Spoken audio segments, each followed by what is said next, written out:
भारत ने पाकिस्तान और बांग्लादेश को एक साथ एक बहुत बड़ा धचका दिया है। आज की बात करें, मैंने जब ये पहला इनका रिएक्शन आना था ना, मैंने आपको पहले बता दिया था कि इन्होंने इनको एक दफ़ा बिल्कुल पनिश करना है किसी ने। अब देखें, बंगाली अपने पासपोर्ट लेके इंडियन मिनिस्ट्री के सामने ज़मीन पे रख दिए उन्होंने, यानी कि अपने मुल्क की इज्जत उन्होंने, जो उनकी एक इमेज बना था। मैंने ये पहले कहा था जब इनका ये शुरू हुआ था ना, 1-2 दिन आपके साथ प्रोग्राम हुआ था, मैंने बताया था आपको कि ये बाद में बड़ा पछताएंगे। इमेज जो बना था वो ख़राब हो गया, यानी कि पहले आपका झंडा ऊपर था, अब आपने अपने झंडे को ज़मीन पे, पासपोर्ट एक झंडा ही है ना हमारा, उसको आपने ज़मीन पे रख दिया इंडिया के कदमों में। और ये जो मोदी ने करना था, मैंने आपको बताया था रिएक्शन, ये तो अभी बहुत कम रिएक्शन है। अभी इनका रिएक्शन इंडस्ट्री के हवाले से आएगा। कहते हैं ना कि भाई जब दो भिखारी मिले तो दोनों ये बस सपने खा रहे थे कि किसकी प्लेट में एक सिक्का आके गिरेगा और कौन अपने प्लेट से उस सिक्के को इधर उधर तोड़ के थोड़ा अपनी जेब में डालेगा और थोड़ा इधर उधर बांटने की कोशिश करेगा। अब इन्होंने कहा भाई कल हमें चावल दे दो। अगर आप यूनिस की कहानी देखें तो यूनिस कह रहा है कि पहले तो ये कह रहा था सस्ते दामों पे चावल दे दो। हमने कहा भैया कोई सस्ते चावल नहीं बिक रहे यहाँ पे, चल निकल यहाँ से। फिर आया दूसरा, कहता जी हमारे पास पैसे तो नहीं, सोना देखेंगे।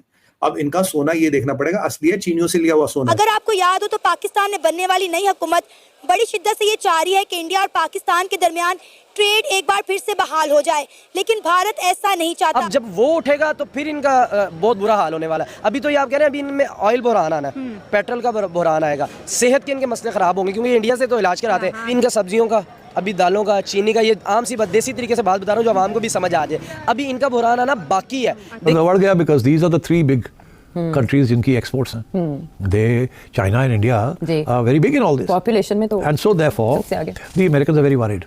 बिल्कुल ठीक सुन रहे हैं, भारत पाकिस्तान और बांग्लादेश को इग्नोर करके अब अफगानिस्तान के साथ अपनी ट्रेड बहाल कर रहा है। 6000 प्रोडक्ट भारत से जाते हैं बांग्लादेश, 13 बिलियन का ट्रेड है। पीछे हमें ट्रेड की धमकी दे रहे थे, हमने कहा 800 बिलियन का एक्सपोर्ट है हमारा, 13 बिलियन हमारे हाथ का मैल भी नहीं है।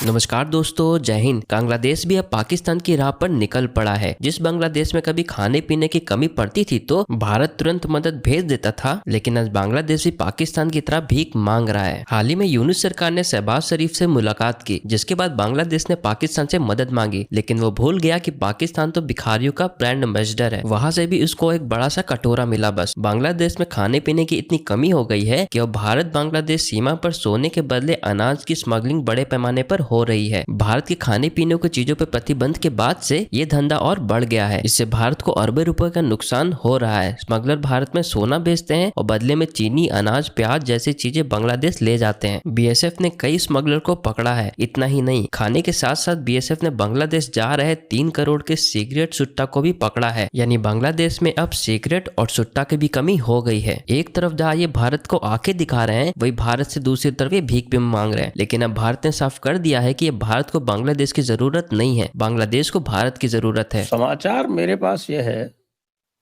बांग्लादेश को 50,000 टन चावल चाहिए। जी बिल्कुल। भारत ने कहा है भाई तुम खरीदोगे कैसे, पहले ये बताओ, क्योंकि तुम्हारी एलसी तो अब चलती नहीं है। तुम्हारे बैंक ही नहीं रहे तो तुम्हारे अब एलसी क्या चलेगी? तो तुम्हारी एलसी चलती नहीं, कोई इंटरनेशनल बैंक एलसी देता नहीं, तो तुम कैसे खरीदोगे ये बताओ।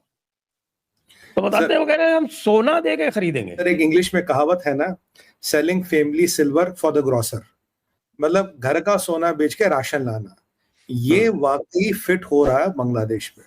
दूसरी बात मैं आपको एक बड़ी इंपॉर्टेंट चीज बता दूं, इंडिया ने बांग्लादेश की दुखती रंग पकड़ी है, जो काफी लोगों को नहीं पता होगा, हमारे दर्शकों को, क्योंकि वो भाई जियोपॉलिटिक्स से रोज का लेना देना नहीं होता। ये है वो, बांग्लादेश में सबसे बड़ी फॉल्ट लाइन है फूड। अभी 10-15 साल पहले बांग्लादेश की परिस्थिति ये थी, इनकी 80% जनता मेल न्यूट्रिशन थी। अभी ये अगर आप देखें तो अभी 50-60% पे वो आंकड़ा आ गया। तो ऐसा नहीं मेल न्यूट्रिशन से निकल गया है। आप इनका सिपाही देखिए 4.5-5 फुट का है। आप इनकी डील्ड काठी देखिए, छोटी है। इस फूड की समस्या यहाँ सबसे बेहतर ज्यादा है। और इस पाकिस्तान जिनसे ये दोस्ती कर रहे हैं, वो आपको कौन खाना देगा जिसके पास खुद खाना नहीं? वो आपको कौन से अस्पताल का बेड देगा जिसके पास खुद अस्पताल नहीं? पाकिस्तान आपको कुछ दे नहीं सकता क्योंकि उसके पास खुद है नहीं।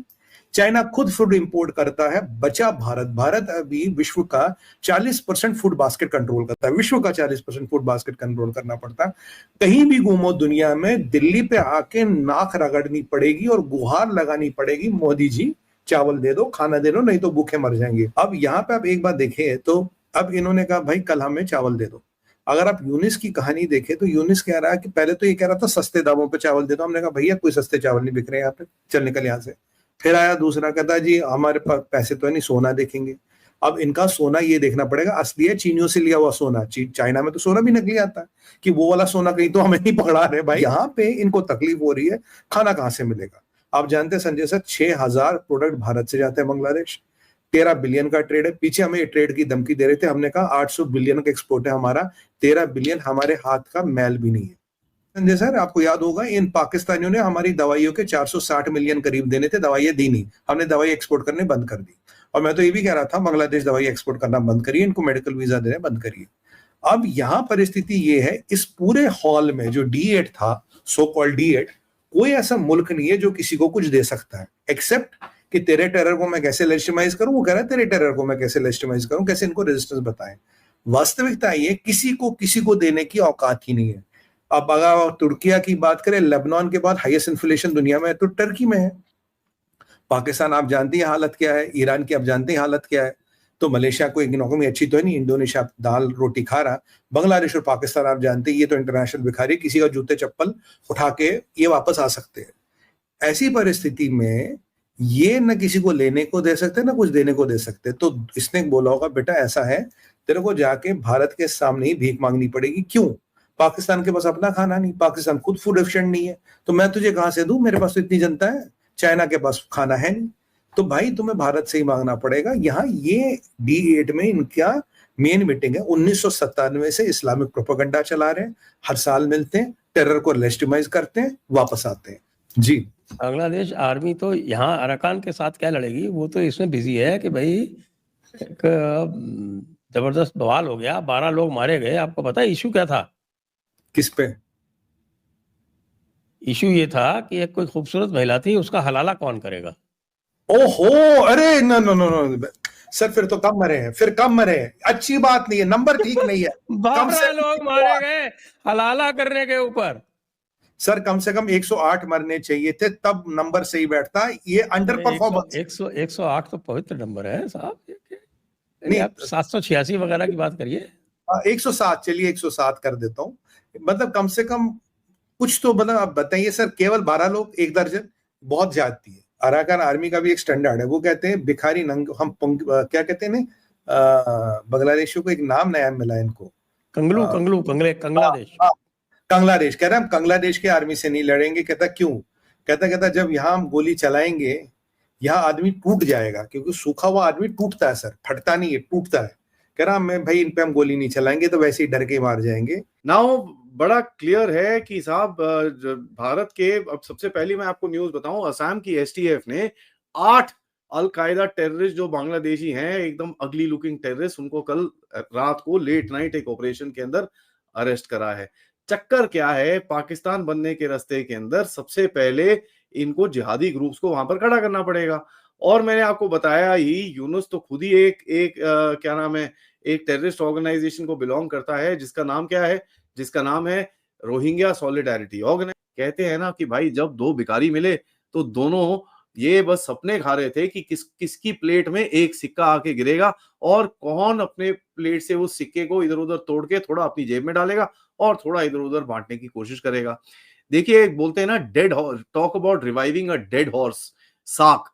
ठीक है, साक भारत के बिना कर नहीं सकते, इनको ये चीज अक्ल आनी चाहिए। बट क्या करें, इतने बड़े बड़े स्टेटमेंट देने के लिए ना बस और कुछ काम बचा नहीं है। इनकी हालत इतनी खराब है, चावल तो छोड़ दीजिए, सुट्टे मारने को सिगरेट तक नहीं है। कल BSF और त्रिपुरा पुलिस ने एक व्हीकल जो बांग्लादेश की तरफ जाने की, मतलब स्मगलिंग करने की कोशिश कर रही थी, जहां पर बड़े बड़े कार्टन में कम से कम नहीं तो 25 करोड़ रुपए की सिगरेट्स पकड़ी है। बाय द वे 25 करोड़ रुपए की सिगरेट्स, मतलब यार तुम्हारी इतनी हालत है, इतनी हालत तो खराब है, तुम्हारे पास सुट्टे मारने को नहीं है और तुम बड़ी बड़ी बातें करते हो। सुट्टे मारने को है नहीं, चावल खाने को है नहीं, आलू खाने को है नहीं। और तुम्हारी जो जितनी गारमेंट फैक्ट्रीज है ना, उसके बारे में भी हमको काफी खबरें आ रही है कि भैया 5 दिसंबर के बाद, 15 दिसंबर के बाद, माय अपॉलॉजीज, यहाँ पर मैं बड़ा क्लियरली अपने आप को बोलूंगा कि साहब जो बेक्समिको है उसने 40,000 वर्कर्स को बोला है कि भैया भाग जाओ यहाँ से, 15 दिसंबर को आपका लास्ट दिन है और 16 दिसंबर से आप काम पे मत आना।